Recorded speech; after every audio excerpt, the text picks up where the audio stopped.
10th class వాళ్ళు కానీ intermediate వాళ్ళు కానీ ఈ లీక్డ్ పేపర్స్ పెట్టే ఛానల్స్ మీద డిపెండ్ అయ్యి ఈ ఎఫ్ఏలో ఎస్సీఎల్లో ప్రీఫైల్లో మంచి మార్కులు తెచ్చుకున్నారు. బట్ ఫైనల్ ఎగ్జామ్స్లో మాత్రం అలా ఉండదు.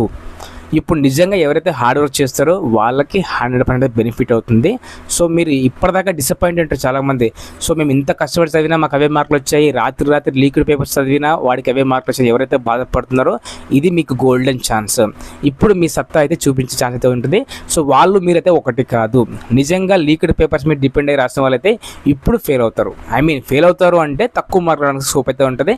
సో నిజంగా ఫస్ట్ నుంచి హార్డ్ వర్క్ చేసిన వాళ్ళైతే ఖచ్చితంగా అయితే మీరు టాప్లోకి అయితే వెళ్తారు. ఈ ఫైనల్ ఎగ్జామ్స్లో మాత్రం అలాగైతే ఉండవు, పేపర్స్ లీక్ అవ్వవు.